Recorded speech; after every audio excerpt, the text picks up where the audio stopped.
Welcome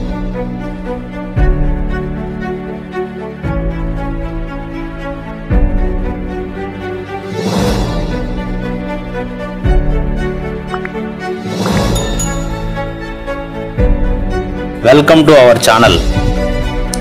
అసలు విజయవాడలో ఏం జరుగుతుంది? వరద బీభత్సానికి నదిలో మునిగిపోయిన విజయవాడ, అసలు దానికి నిజమైన కారణాలు ఏంటి అనే విషయాన్ని ఈరోజు మనం పూర్తిగా తెలుసుకుందాం. నిన్న జరిగినటువంటి వరద బీభత్సంలో విజయవాడ పూర్తి మునిగిపోయిన విషయం మనకు తెలిసిందే. అటువంటి చర్యలు కూడా మన ముఖ్యమంత్రి నారా చంద్రబాబు నాయుడు గారు తీవ్రంగా శ్రమించి మరి శరణార్థులను ఆదుకునే విధంగా మరి అన్ని చర్యలు అయితే తీసుకుంటున్నారు. మరి అదేవిధంగా బోట్లను మరియు అదేవిధంగా 7 హెలికాప్టర్ల సాయంతో వారందరికీ ఆహారాన్ని అందించే కార్యక్రమం కూడా జరుగుతుంది. మరి అదేవిధంగా రాష్ట్రంలో కొంతమంది ఫిల్మ్ స్టార్లు కానీ మిగతా వాళ్ళు కానీ విరాళం ప్రకటించున్నారు. అసలు కారణాలు ఏంటి ఈ వరదలు రావడానికి? దానికి ముఖ్య కారణాలు క్లౌడ్ బరస్ట్, అంటే సడన్గా మేఘం బరస్ట్ అయిపోయి వర్షం పడుతుంది.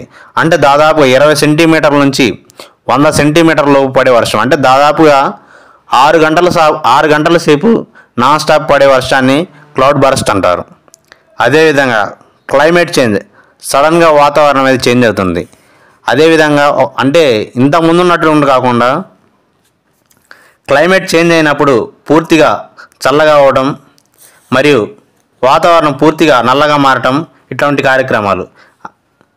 డీఫారెస్టేషన్ అంటే అడవిని కొట్టేయడం. విజయవాడలో ఏం అడవి లేదు కదా అని మనం అనుకోవచ్చు, కానీ వేరే చోట కొట్టేసినా కానీ దాని ఎఫెక్ట్ అనేది దీని మీద చూపిస్తుంది. డీఫారెస్టేషన్ చేయడం మనకు రాంగ్. అదేవిధంగా పూర్తిగా మనం ఒక విషయాన్ని మనం గుర్తుపెట్టుకోవాలి, మునిగిపోయింది మన విజయవాడ కాబట్టి ప్రతి ఒక్కరు మన తెలుగువారు ప్రే ఫర్ విజయవాడ బాగుపడాలని మనం ప్రార్థిద్దాం.